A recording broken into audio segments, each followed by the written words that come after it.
musatseke muzitseka kuti ulali kugata. Tiyambire swali yani wende sondeka 5:23. Mulungu mwini nguni amtendere agereseni kocheratu. Agerese kocheratu. Ndekocheratu kodi chani? Mzimu watu wani wose moyo nitupi. Zindu zingati? Choyamba chula? Chachulili? moyo Chachitatu? Listen, muntu tikamati muntu ndi mzimu ali ndi moyo amakhala munthu. Now Bible limanena kuti matupi athu ndi acha akachisi amzimu wa Mulungu. Amen. Mukawerenge Ezekiel chapter number 40 kuyambira verse 17 mpaka 19. Mwauza neba mukawerenge ndichoni. Ezekiel chapter number 40 verse 17 mpaka 19. Yes. Mukafike pa 23, mukafika pa 19, mukadumbe mukapita pa 23. Mukadumbeso mukafike pa verse ya number 27. Chili modzi kae? Very good. Now verse rani nkhani. Nkhani imene ku Ezekiel ndi akachisi. Nkhani yechani kodi? Akachisi.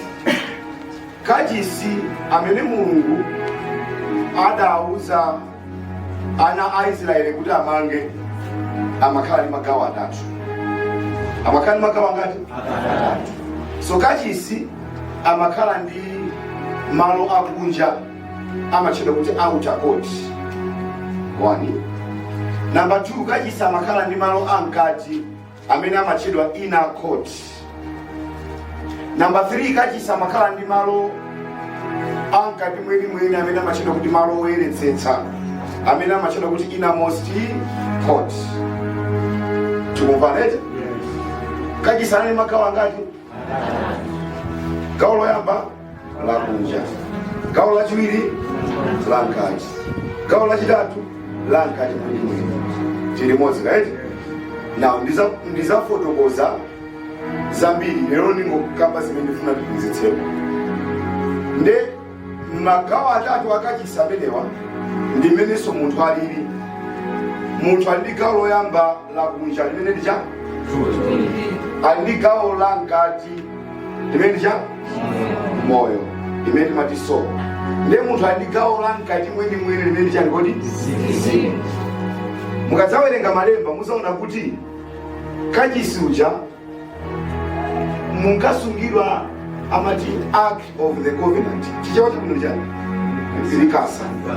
Kani Ark of the Covenant imaidziwete? Ndipo Ark of the Covenant imayimira zinthu folo. Koma lero ndikambe zimezukwiza chipusu chani. Zinthu folo zimene Ark of the Covenant imayimirira chinthu choyamba. Ark of the Covenant imayimirira kupezeka kwa Mulungu. Kupezeka kwa ndani kodi? Kwa Mulungu.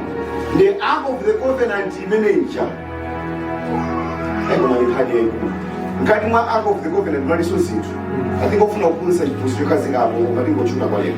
So mu Ark of the Covenant, Ark of the Covenant imeneyo imakasungidwa kumalo otani kodi? But Ark of the Covenant imayimirira kupezeka kwa ndani? The presence of God. Are you getting it? Yes. Very good. Now munthu ali magawo angati? Atatu. Now pamene Mulungu akuti munthu ndi kachisi, ndekuti Mulungu akuganiza pattern imeneyi yapatatu, ya thupi, ya moyo komanso ya mzimu. Now Ark of the Covenant imene ikimira kupezeka kwa Mulungu muchipangano chatsopano sikutinso ndi ark koma ndi ndani chipangano chatsopano? It is God himself. Muchipangano chakale Ark of the Covenant, chipangano chatsopano ndi Mulungu. Now Mulungu amakhala kutiko. Ark of the Covenant mukachisi makhala muchipinda choyeretsetsa. Inuyo mmene mwakhalamo Mulungu amakhala muchipinda choyeretsetsa chimene ndi chani? Mzimu wanu. Are you following me? Yes. Mulungu amakhala muchipinda chanu choyeretsetsa chimene ndi chani kodi? Mzimu wanu. Tikumvetsana muno bwino? Are you following me? Yes. Are you getting what I'm teaching? Very good. Now,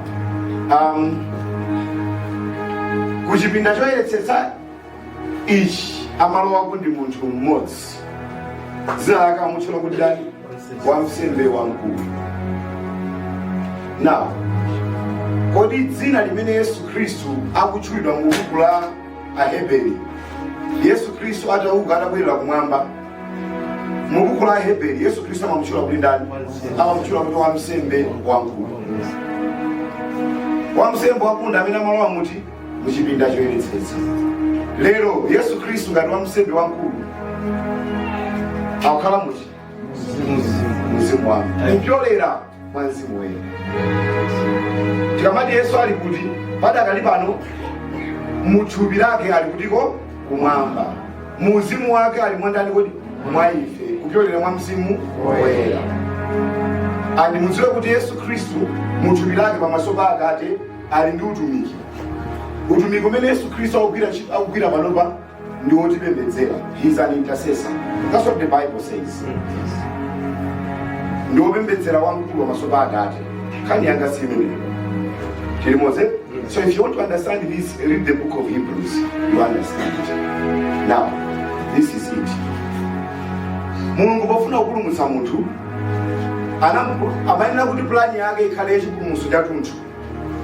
Sikungopulumutsa mzimu kusiya moyo, sikungopulumutsa moyo kusasiya thupi. Muchipulumutso muli kupulumuka kwa mzimu, muli kupulumuka kwa moyo, ndiye muli kupulumuka kwa chani kodi? Pa chipulumutso chitatu ichi, chipulumutso chophweka kwambiri chimene chimachitika mwa pompo ndi chipulumutso ichi cha mzimu wanu. Kutile kwa anthu amakati tapulumuka, chimene akunyadira ndi chipulumutso ichi cha mzimu. Koma funso kumati, nanga moyo usupulumuka, nanga thupi lisipulumuka, kodi mzimu mapulumuka bwanji? Tiyeni ndikuoneseni malemba. Amen. Hallelujah. Amen. 2 Korinto 5:17. Nani nakuja? 2 Korinto 5:17. Yes. Chifukwa chake ngati munthu aliyense ali mwa Khristu, ngati munthu aliyense ali mwandani kodi? Mwa Khristu, ndi olengedwa watsopano. Ndi olengedwa wachani kodi? Watsopano. Zinthu zakale zapita, taonani zakhala zatsopano. Akuti ngati wina aliyense ali mwa Yesu Khristu, amene ndiyo cholengedwa chachani kodi? Chatsopano. Ndikambaso tikati cholengedwa chatsopano mumvetsetse. Now, I want you to understand this. Mbale yu amathawira kuti azithawira mayiko ena ngoyerera kuti funa munimvetsese mwachitu kwambiri. Ndikumulandirisa Yesu pamsika, akuti ngati munthu ali mwa Yesu cholengedwa chani kodi? Imika manja ulandire Yesu, akulandira Yesu pasika. Ana kuti Yesu ulandire Yesu, ndikuvomerani ukhale mbuye ndi mpulumutsi wa moyo wanga. Ine ndasiya zonse, ine ndakukhulupirira, ine mwana wanu. Zikomo Atate wapulumutsidwa mbale. Adapulumutsidwa tikayima apa chonchi, mbale iwada, mbale iwatalika, mbale iwafubika, wajja bwino nganyine. Are you following me? Amen. Now, Bible likamati ngati munthu wina aliyense ali mwa Yesu ndi cholengedwa chatsopano. Funso, chimene chalengedwa chatsopano pa simbi ndi chani? Mzimu wake. Amen. Kuteku mmene munthu akulandira Yesu uja, mzimu umene anabadwa nawo si mzimu omwe umene umakhala mwa iye akamulandira Yesu. Ndizakupasani mtima watsopano, ndikulowetsa mzimu watsopano mwa inu. Kulowetsa ja? Funso, tafunsene wakale uja uzapita kuti? Munthu amakali mizimu iwiri? Ndizakupasani mtima watsopano, ndikulowetsa mzimu watsopano mwa inu. Ndidzachotsa mwa inu mtima wanu wowuma ngati mwala, ndikukupasani mtima wofewa ngati mnofu. 27. Ndipo ndidzayika mzimu wanga mwa inu, ndidzakuthandizani kutsatira malangizo anga ndi kusungitsa mosamala kwambiri malamulo anga. Now listen and listen to me very carefully. Mulungu amayankhula mwa Ezekiel zimene zidakwaniritsidwa Yesu Khristu adabwera kupita kumwamba. Zimene Mulungu amayankhula kusera mwa Ezekiel ndi zimene zachitika pa 2 Korinto chapter number 5. Ali ngati munthu aliyense ali mwanda ndiyolengera chani kodi funso, munthu ni ndani? Munthu ni ndani? Ali ndi chani? Amakhala mu ndeno ngati munthu ali mzimu muzimvetsera mwachidwi osachita changu, ndizakupasani mtima watsopano ndikuwesa mzimu watsopano mwene. Nkhani makambidwa apa ndiyakulengedwanso kwa mizimu yathu zimene zimachitika munthu akamulandira Yesu. Ndizachosa mwa inu mtima wanu wowuma ngati mwala ndikupasani mtima wanu. Ndizakuchosani mtima wowuma ngati chani kodi? Ndikupasani mtima wanu. Kuli nyimbo imene timayimba kukatolika, mulilengere mtima watsopano. I think mine's right. Now, sindikufuna mundipetsere ndikuuza ndichionani. Nyimbo imene jasaiba born again. Nyimbo imene siya born again. Chifukwa Yesu amene omulandira Yesu wapasidwa mzimu wacha ngodi watsopano. Ndiye akamanisa kuchosera mtima wanofu, izakuchosera mtima wa mwala, izakuchosera mtima wa mwala, izakuyira mtima wanofu. Mtima wa mwala ndi mtima umene sususika ndi choyipa. Hello. Amen. Mtima wa mwala ndi mtima umene sula ngodi sususika ndi choyipa. Kerekeze kuti bebani sanzo zikhala zino sakambi kumanza kunokunoti mbale wangayi bakhoza kukhala kuti akuchita chakumwa koma anthu kumamuuza yoti asiya mowa osatani kodi chifukwa mtima wake ndiwuma ngati chani kodi. Mbale wangayi akhoza kumachita zina zaukachali koma kumulandira osatani kodi osasiya. Mbale wina akhoza kupanga zina zosalondeka kumuyankhula osatani kodi osasiya. Mundiyang'ane, amene amasintha munthu si munthu koma ni Mulungu mzimu woyera. Chifukwa inu mukhoza kuyankhula ndi mawu kuzibwera mu ubongo koma mzimu umakhuzidwa ndi mzimu zake. Are you following me? Now, very good.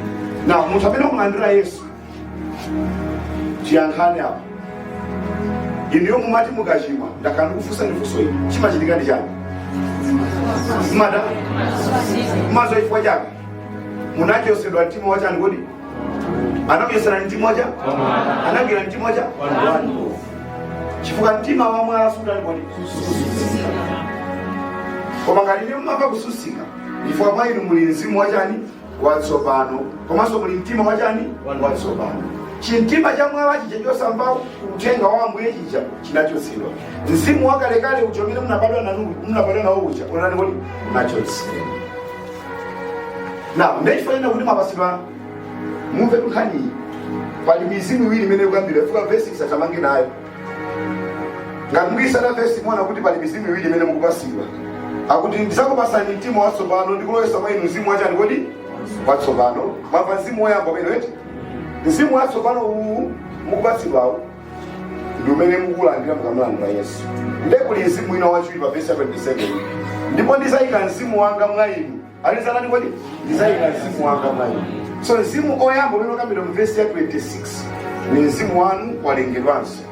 Ndipo mzimu wachiwiri umene ukambira mu verse 27 ni mzimu woyera. Am I teaching good? Amen. Good. So akuti ndizalani kodi? Ndizayika mzimu wanga mwandani kodi? Mwa inu. Ndizakuthandizani kusamalisa malangizo anga ndikusungisa mosamala malamulo anga. Awo ndizalani kodi? Ndizakuthandiza. Kodi Yesu Khristu abusa njesi anamutchula mzimu woyera kuti ni ndani? Mthandizi. Ndakumizayika mzimu wanga mwa inu ndipo ndizalani kodi? Ndizakuthandizani. Chomwe anayankhula Yesu chicha kuti when the helper akamba zalani kodi? Za mzimu woyera. When the helper has come. Listen, muliyangane ndipo muzindiyangana m'maso. Chikhristu sichimatheka popanda mzimu woyera. Chifukwa mzimu woyera ndamene amatani kodi? Amatithandiza kusamala malamulo andani kodi? Amulungu. Chifukwa chiongolera mtimacho kutsutsikako ndikupezera kwa ndani kodi? Mwa mzimu woyera. Ngati mulipo muno mwadekha pamene pophe kuvesera uthenga uwu koma simutsutsika ndi china chilichonse. Pali zinthu ziwiri. Number 1, inonso tembenuka mtima. Kapena number 2, chikumbumtima chanu chinazilala. Ndipo nkhani yakuzilala kwa chikumbumtima ndifotokoza sindikuyisiya moti chiphunziro chimene papanochi mipaka na Easter nkhani yachikumbutso. Amen. So tamuzenepa ngati sumatsutsika sikozokhala kuti Yesu. Koma ngati uli ndi Yesu kutsutsika chikumbumtima chako chinazilala. Andi Bible ipakamba za kuzilala kwa chikumbumtima. Andi munthawi imene ukhala pano payi tini mabona again ambira amene chikumbumtima chakani kuti chazilala. Ali ndi Yesu koma chikumbumtima chawo ndi chakufa. Ndifataka mumpeza olumbusa akuyenda njira zosakhala bwino koma la Mulungu ali pacha pakome. Nkhani ndi kuzilala kwa chani kuti kwa chikumbumtima. Chilimozeni. Now, ndena nakuti chipulumutso cha mbali chanani kuti cha mzimu wathu. Tiyangomulandira Yesu Khristu timasanduka achani kuti timasanduka chani? Timasanduka cha atsopano. Zakale zanani kuti zapita. Nemunimvetsere. Akuti ndife cholengedwa chatsopano. Akamati cholengedwa chatsopano mukamawerenga Bible la Chingerezi limakamba kuti we are a new creature. Now, tikana kuti new creature kapena kuti new species ndekuti cholengedwa chimenecho sichinayambe chakhala paziko lapansi. Akamati aliyense amene ali mwa Khristu ndi cholengedwa chatsopano. Ndekuti cholengedwa ichi sichinayambe chakhala chakhala. Muzindiyang'anabe famukuphunzira. Munthu otembenuka mtima ndikusakandikirana kwa Mulungu ndi munthu utupi. Simunajipe. Munthu otembenuka mtima ndikusakandikirana kwa ndani kwa Mulungu ndi munthu. Koma munthu ali munthu.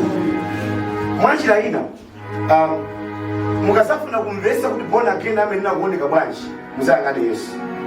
Yesu uja anali ndani ali paziko pano munthu. Komanso ndiye mwana ndani ndiwo amasedi ni mwana wa ndani wa Mulungu.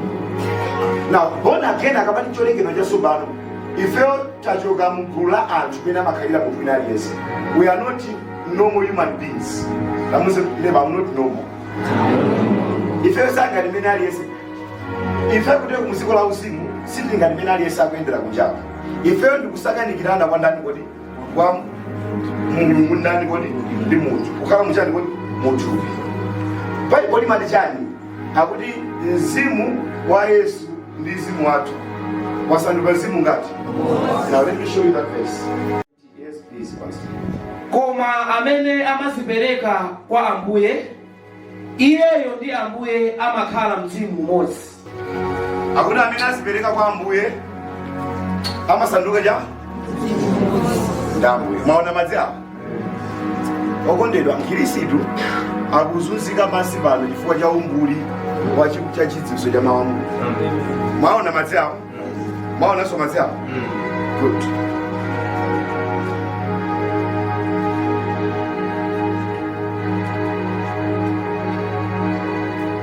Tingotendawa. Mmene alili madzi awo ndingakwanise kusiyanisa kuti amene ali mbotolo ili ndati? Amen. Ningathe kusiyanisa kuti amene ali mbotolo ndawa ningaone kuti akamene alekeza pati asanduka madzi angati? Now akuti amene wazipereka kwa Ambuye ndi Ambuye asakanika chani asanduka chani? Pasamuka chani? Because God knows the end of the asanduka zimu ngati kodi? Fuso inu ndi Yesu mungasemphanitsidwe? Angathe kunchosa Yesu mwa inu kapena makuti? Mwatani pene mwapulumukatu? Wapulumuka ndi chani kodi? Na fuso kodi Mulungu amakayang'ana mzimu wanu akona mondani? Akona mondani? Yes. Chifukwa masanduka zimu ngati kodi? Mulungu samaonanso lino yoka. Hayi, simuoneka. Iliyo ndi Yesu, inu simungaoneke. Iliyo have been swallowed in Jesus. Amen. Iliyo ndi Yesu masopa Mulungu amene akuoneka ndani. Mulungu akang'ana zimu wanu akuona ndani. Yes. Mwachita ina, mmene ndayima ineyo pano pa chonchi. Amene wayimirira mwa ine ndani. Yes.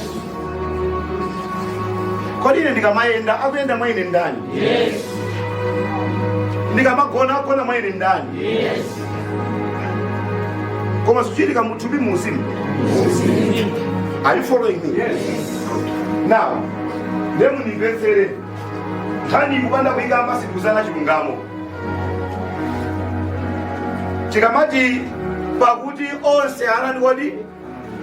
Pakuti onse anadani? Kawili nga Roma 3:23. Ndi Roma 6:23.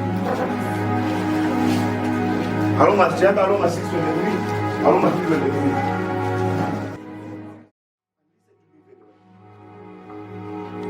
Akuti pakuti onse anani kodi?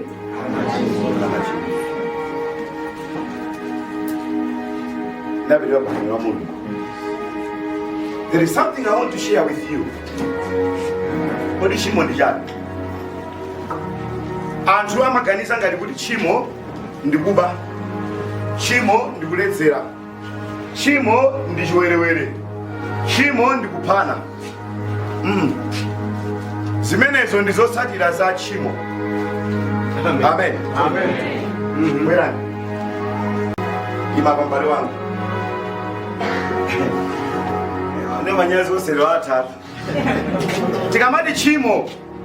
Chimo sikuba, sikumwa, sikupha, sikutukwana sindewu. Chimo ndi chikhalidwe chimene chinalowa mwa munthu atachita kusamvera. Amen. Amene mukulemba, sin is a nature of a fallen man. Sin is a nature of a fallen man. Amen. Sin is what entered inside man when man disobeyed God. Yes. Are you getting me? Yes. Chimo ndi chani? Chikhalidwe chimene chidalowa mwa munthu atachita kusamvera. Kamundi ang'anaka. Now, chimo limene lili mankhwala ake ndi Yesu Kristu. Mankhwala chimo ndani? Yesu Kristu. Now munimvetsere. Wina aliyense amene alibe Yesu Kristu, ngati mwa iyeyo muli chikhalidwe chochedwa chani kodi? Chimo. Nde chikhalidwe chochedwa chimo chimenecho ndi chimene chimabereka zipatso zochedwa kutukwana, chiwerewere, ndewu, kumenyana, kuba, chilimwa ndani kodi? Chilimwa iweyo. Are you getting me? Amen. Na kulasibusa amene akuyesesa kuti alese anthu ndewu. Papingo pando lekanende.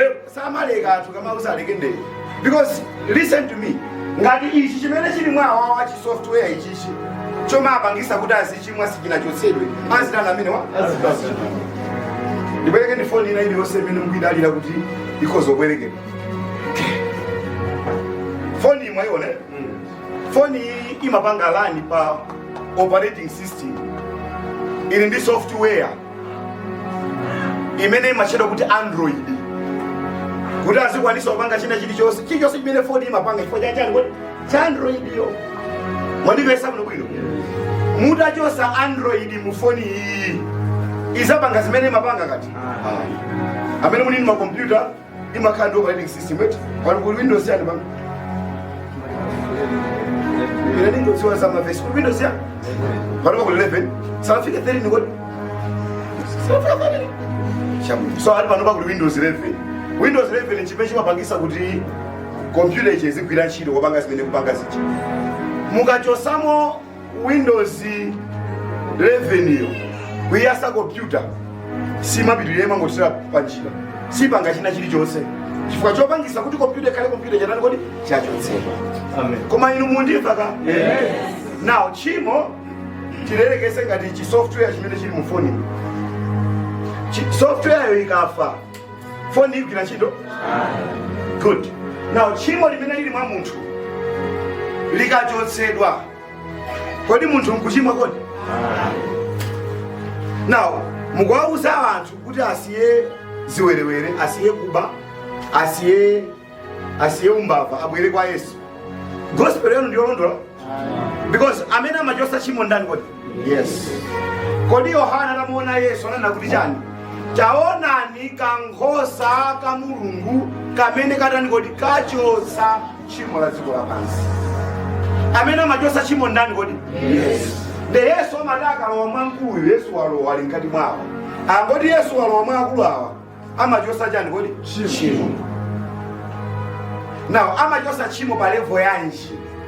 At the level of the spirit now. Amen. Are you getting me? Yes. Yesu apanga direct apanga chimo level ya spirit. Pachanzimu watu nisimu yosa ndugongati kodi? Now Yesu Kristu amakalowa mu mtima mwanu uchimo umatuluka ndipo iye amalowa ndi chani kodi? Ndi chilungamo chake. Kotero kuti munthu amataka andira Yesu amasanduka olungama. Ndena chimene akopera kuna kuti ifeyo chifukwa Khristu ambiri saziwa kusiyana kwa chilungamo ndi chiyero. Ndikuuze. Chilungamo, it is a right relationship with God. Righteousness means right relationship with God. Pamena holiness chiyero chimatandauza ntchito zimene ukuchita zosangalatsa ndani kodi? Mulungu. So munthu amene sakuba, sachita ziwerewere, sakunama, sachita ndewu, akukhala mu chilungamo, akukhala mu chiyero. Akukhala mu chiyero. So chiyero ndi ntchito za munthu, koma chilungamo ni mphatso. Mphatso imene ikutipangisa kuti ife ndi Mulungu tikhale pa ubale wachani kodi? Wabwino. Now listen, kupanda chilungamo simungafikire Mulungu. Mwanimvesa bwino. Kupanda chani kodi? Chilungamo simungafikire nani kodi? Mulungu. Koma chilungamo anthu ino anthu sadziwa pepani ndingong'alula anthu ambiri akulalikira ofunika kuti alalikidwe. I'm telling you the truth. Anthu ambiri amene akulalikira afunika alalikidwe. Asiwe choona ali ndi akalalike bwino. Palibe aliyese olungama chimene akutanthauza afuna ndi kuti palibe woyera. Nzosiyana chifukwa kuyera nachilo ndipasa udindo kuti mukhale utali kodi woyera. Pakuti ndili woyera. Kuyera ndi udindo wanu pamene chilungamo simungachikwanise.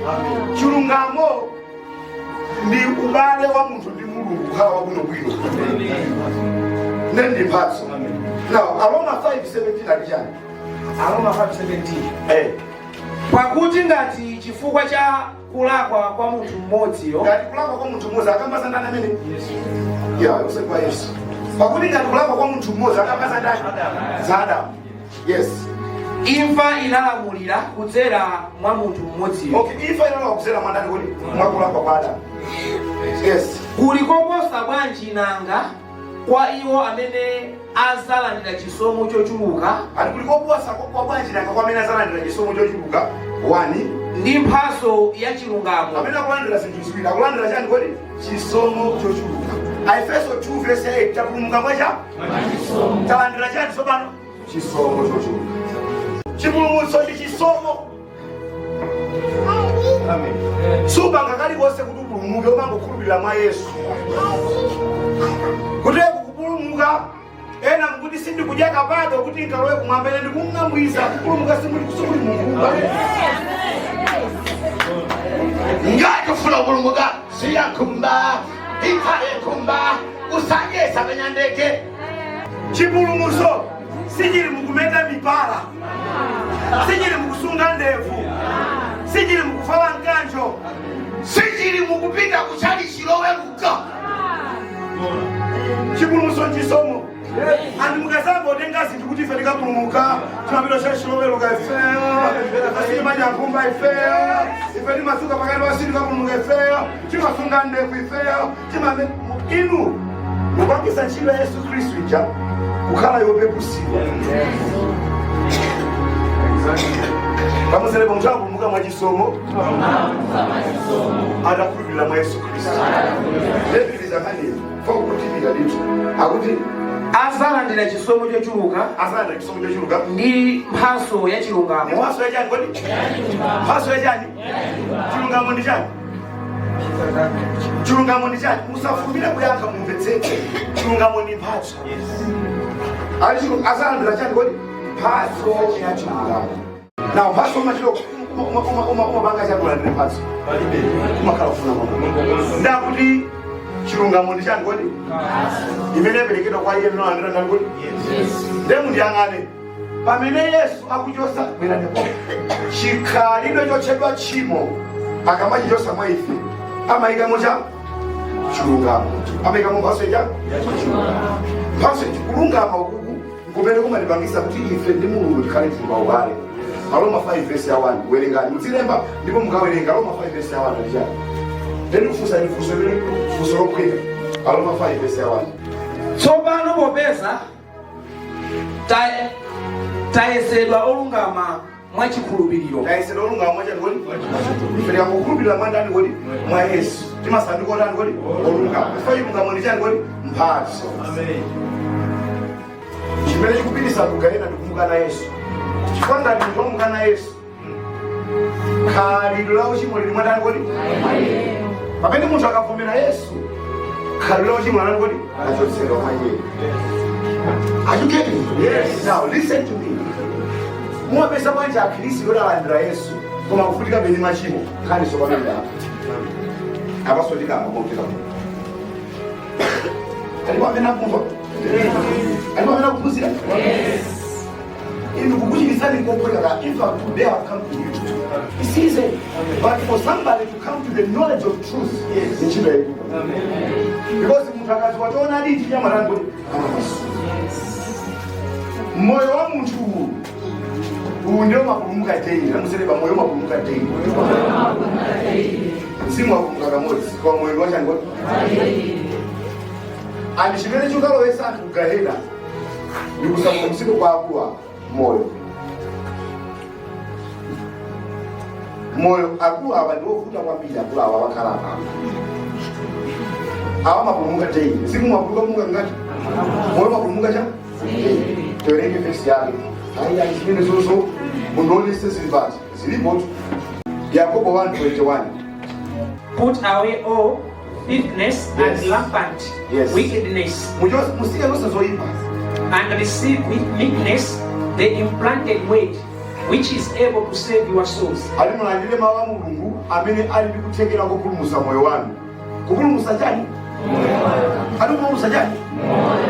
Chichewa tone chichewa chakale adachula kuti chani fajali onesa anachule. Yes.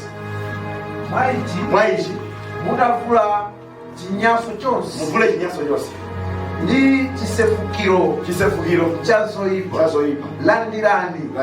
Zichifaso. Mauokedwa mwa inu okhonza kukupulumusani moyo wanu. Ati mauokedwa mwanda okhonza kuda fuso chimene chimapulumusa moyo uwu ndi chani? Chimapulumusa moyo ndi chani? Chimapulumusa moyo ndi chani? Okedwa mwanda. Now listen, yes. Mawa mene mamvera every day mukabwera kuno akupulumusa chani kodi? Yes. Chikwanzi munani kodi? Amen. Amen. 1 Petro 1 verse 9. Yes. Motero mukulandira mphoto ya chikhulupiriro chanu. Mukulandira mphoto ya chikhulupiriro chanu ndiyo chipulumutso cha moyo wanu. Ati ndiyo chani kodi? Chipulumutso cha akama sisi chipulumutso cha simu wanu. Ndechi chimene chimapulumusa moyo wanu ndi chani kodi? Ndemu nimvesere. Ngati mwa moyo umu muli zinthu mwaliza ndapa. Muli zinthu zazikulu zitatu.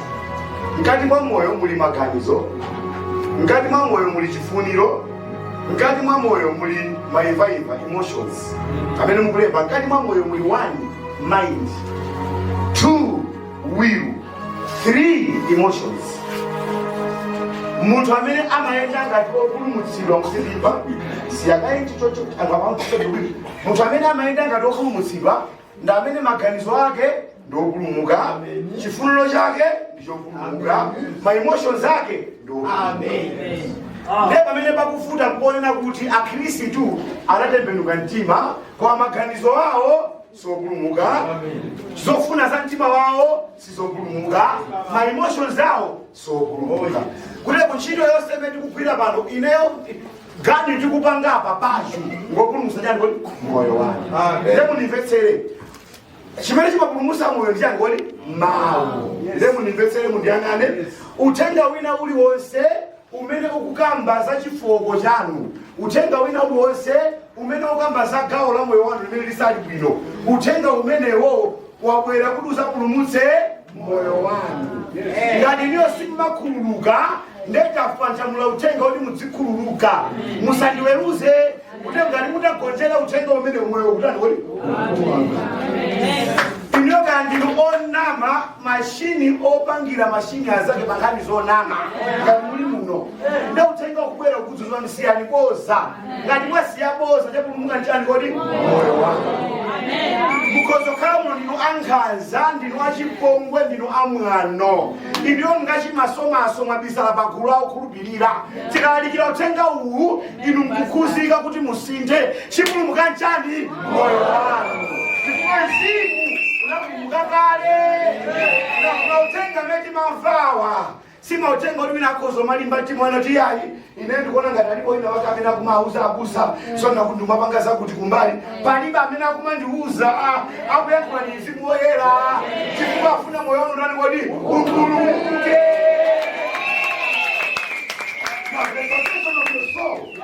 Akristo ambiri ngati apita gahena kali ndipo moyo wose apulumutsidwa.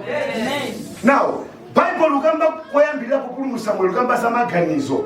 Tawelengani Aroma chapter number 12 verse ya 1 mpaka 2. Tikamapulumutsa moyo chambira muli changoni maganizo. Maganizo ndi mapulumutsa bwanji ndemuve. Aroma 12 verse ya 1. Yes. Chifukwa chake ine ndikukupemphani abale mwazifundo za Mulungu. Ndikukupemphani abale mwazifundo za Mulungu kuti yes, mupereke matupi anu yes, monga msembe ya moyo. Yes. Yopatulika, yes, ndiyo kondweresa Mulungu. Yes. Go. Nsembe ndiye kupembeza kwanu kwa uzimu. Kali mene tiyari verse number 2. Musafanizidwenso ndi makhalidwe a mdziko lino. Yes. Koma musandulike pokonzanso maganizo anu. Bweza nisoni. Musafanizidwenso ndi makhalidwe a mdziko lino. Musafanizidwenso ndi makhalidwe a ngodi? Koma mudani kodi? Koma musandulike yes, pokonzanso maganizo anu. Now munimvetsere. Mawu ati musandulike pokonza maganizo anu. Paulo amayankhula ndi anthu okhulupirira. Amayankhula ngodi? Okhulupirira. Mena pauze mupereke matupi anu ngati nsembe awango okhulupirira ndi kale awo. Ngoti mbino ngati mabona again awa. Apo Aroma. Mena pauze kuti musinthe chani ngodi? Musandulike pakuchani ngodi? Pakukonza chani ngodi? Kotera kuti munthu akhoza kukhala wopemphera koma zochitika zake ndende munthu osapemphera. Musafanizidwenso ndi makhalidwe ngodi aziko lino. Pana kalipano pali Akristu amene amapemphera koma zochitika zawo ndende anthu achikunja. Akamayankhula ngati munthu achikunja. Kafalidwe kawo ngati munthu achikunja. Makhalidwe awo ndende munthu amene alibe Yesu. Paulo akauza anthu okhulupirira musalali kodi musafanizidwenso ndi makhalidwe a mdziko lino. Ndi makhalidwe aziko lino. Pana kalipano zimene sikukoma mtima Kristu siza Mulungu koma zachikunja. Ndemuzaona kuti ife a Kristu tatenga sopano zachikunja talowesa mutani kodi church. Olo president ende ona ma president apilo sokola fa chini basi. Iwe president mu amatero. Kuda wasimale gezi hawa. Akizanja manda ya we. Akizanja kusema kwa yawa kama ndio baba. Ndimwe tizwa. Makhalidwe apita kuone sakanya kule. Amen. Afuna kumafala ngati chikunja. Tufuna mayankula ngati chikunja. Iwo mati. Kuma yankula ngati chikunja. Ife ultimately tufuna kuti siko lisifomera. We want acceptance. When you receive Jesus, you should know you are in the world, but not of the world. Musalika kamise siko kuti likufomereni. Palibe ubale, pakati pakuwala, ndimdima. Chimene chikutifuta tufuna kukhala otsogola. Tufuna kukhala pamwamba. Okondedwa ndayang'ana ana ena skulu. Ndauze kuti aliyense amene afuna kutsogola muzochitika za dziko lapansi adzatsogolanso kumanda. Andiyang'ana mwamantha kwambiri. akristu tifuna kukhala osogola tikufuna kumakhala ngati tamuzane vamusangalasa ndani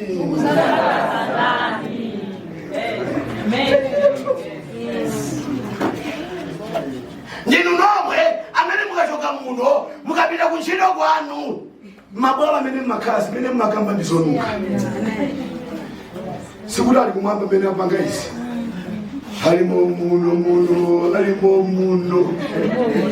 amen awawa akufunika chipulumutso cha moyo wawo akuganizabe ngati ngosatembenuka mtima kwanembenuka chani kodi kaganiziro singana kodi singasile okondedwa ndinagamba tsiku lina kuti nkophweka kukatulusa aisraeli kwa igupto koma nkofuta kuntulusa igupto mwa Israeli.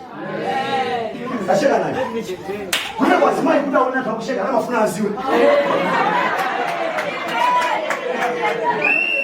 Pesa na hafe. Ulija, afuna hafe. Azimayi, chimene chida kutendi kufuna kumva zitu. Abikungo buza azimayi, nini hali hapo? Abusata. Basi kwa nule kuli jizumani jisti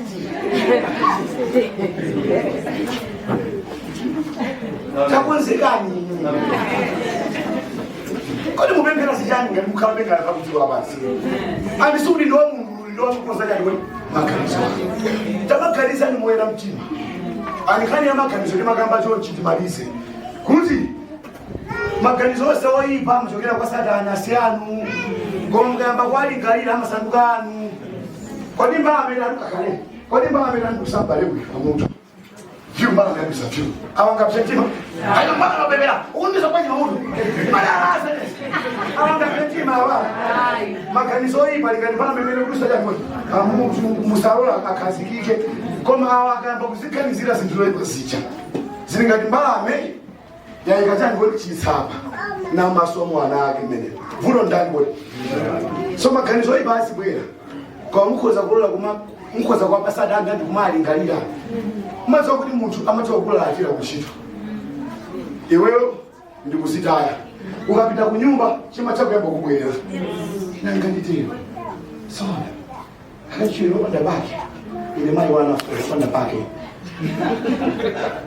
kali muri amuna ngeni machago ni nyumba ngeni ndabaki uli kunyumba weka ino ndabaki hati kaona na mao sayinga mulimo bango bila mama bila ukusikia aje mali zuri jafika sina kumajino panda jana kote wabanda baki ndio ndaka hizo usimwele anazo kama mte kusanjimisi mte na roposa hebu hizo kusa na kudaishi ada bila kunyumba analola makanzo ndani kodi kuimba kila kazi kama mtima wao ngati kula kuisa mtu akati yangu dia chola kuika tumaka chiganizira kwambiri mtu ana kuponda musika simukudziwa ndalwa pali bejifuko yote kama ndi bonderani hapo za kusiko ya musika mje simuenda loka ngati mufuna musabondedwe ifani ka weekend kumene kusapo ndano makamo weka kaboko siko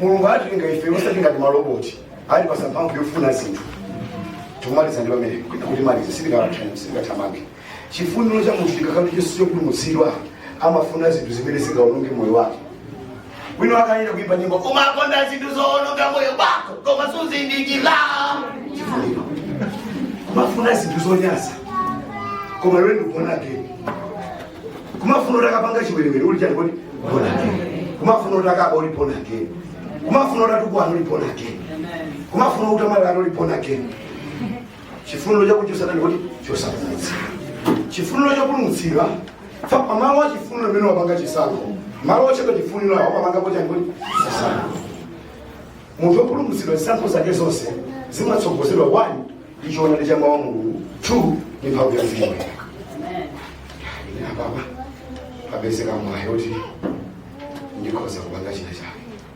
chifuniro cha munthu opulumutsidwa chimatsogozedwa ndi mawu a Mulungu komanso cha ngoti Mzimu Woyera chifuniro chopanda mzimu wa chifuniro cha munthu ochimwa chimakhala cha kuti munthu basi konja kuno kulamba kwanda ma break paziwe chili chose mbibe break wa iwe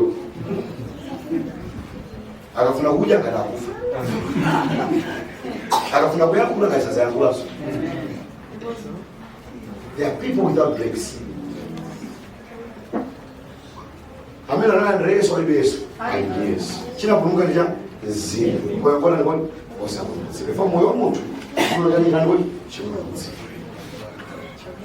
Amen. Amen. Tumalize ni my emotions, my vibe. Fata kamba zangu ni moyo mulija. Makanizo mulija. Chifuniro komaso mulija. My emotions. My emotions ni zintu ngati kukwiya, kusanga chikondi, mtendere. Those are emotions. Niko kweli kile list ya my emotions. Mudalisika? My emotions ni zintu ngati chikondi, chimwemwe,